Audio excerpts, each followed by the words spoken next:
Hi, I'm Nick Taratsas. I'm one of the partners that helped create Diller Grove at the park.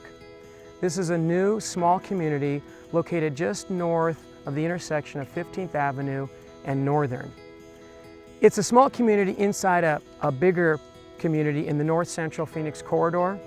And this area has historically been quite rural in nature. It had citrus groves and horse farms dating back 100 years.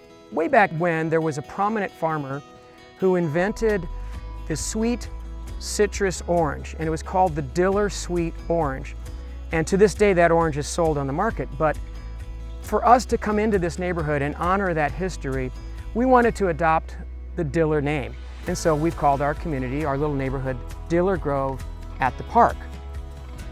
I grew up near here. I went to Sunny Slope High School.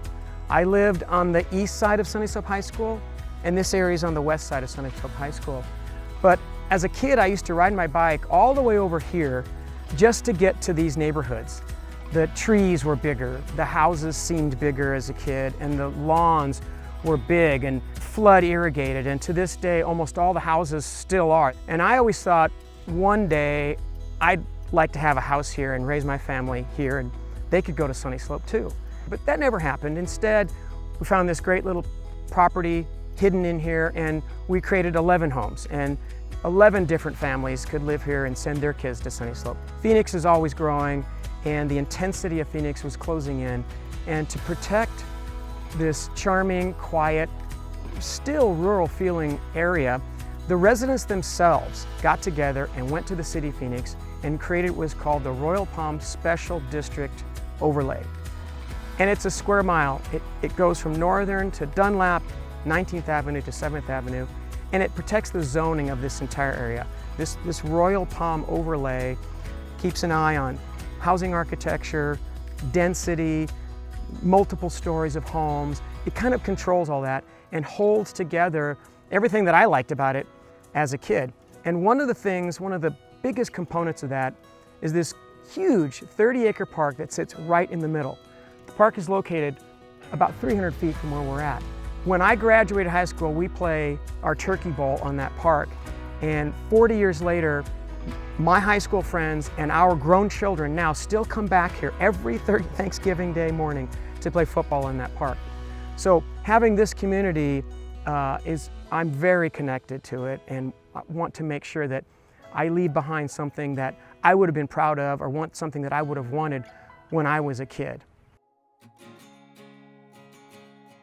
And if you look down our street, you'll notice that we've gone ahead and planted trees right behind the sidewalk. 2 elms for every homeowner, and it is our hope that these elms mature quickly and that the canopy of these elms shade the street just like the canopies did when I was riding my bike through these neighborhoods. So we have 3 distinct floor plans and 3 distinct elevations. We have what's called the modern farmhouse, the desert organic, and the mission modern. When we tried to figure out which one of our models we should start with, one that jumped out at us is the modern farmhouse. When we found this property, it was still a horse ranch. They had horses, and they had a tennis court, and they had a home that was kind of a farmhouse. And so our spin on it would be the modern farmhouse. So this was a natural fit for us. It is a contemporary expression of that traditional home. And this one here is about 4,300 square feet. It feels relaxed when you leave the intensity of your life in the other parts of Phoenix and you come back to the Royal Palm area. Everything starts to loosen a little bit.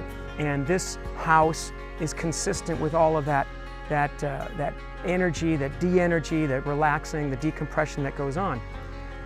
One of the other very important elements to this Royal Palm overlay is the need to blend in with the single-story environment that all of the houses around us have. And so the modern farmhouse, our homes, are single-story. But we also wanted big homes. I wanted to provide a home that a big family could live in. And to deliver a big home and stay single-story was a challenge. And then it occurred to us that while it's very uncommon in the Phoenix market, we thought, let's do basements. We'll do finished basements. It can contribute largely to square footage, add all kinds of rooms, playrooms, bedrooms. It was a perfect fit for us here in this neighborhood, keeping our heights low, while delivering big homes on big lots. So our homes have the option of basements. That's 1,200 extra square feet downstairs. It's environmentally sensitive because it's always cool, it's safe, it's not easy to get in and out of for security. We love the idea and it was a really good fit for us. So often residents are left to take the base model and bring those standards up to their liking, but sometimes dramatically inconsistent with what the outside of the house looked like. So we've gone to the trouble of engaging a local boutique interior designer by the name of Katie Bow Design. And Katie has taken the time to curate all of the homes in this neighborhood and connect those homes with the selected elevation of your choice. And so we're going to go inside now and we're going to meet Katie. Spoiler alert, Katie also happens to be my wife. Hi! Hi, I'm Katie from Katie Bow Design, and we're here at Diller Grove to tour the modern farmhouse home. But before we do that, I just wanted to reiterate that this neighborhood has been painstakingly cared for in laying out what a beautiful neighborhood looks like. And in doing so, we've created two other styles, Desert Organic and Mission Modern. All of these styles are based on the one-story ranch floor plan that is reminiscent of the entire vernacular of the neighborhood so that we can really fit into the fabric of the neighborhood. So let's take a look at the modern farmhouse.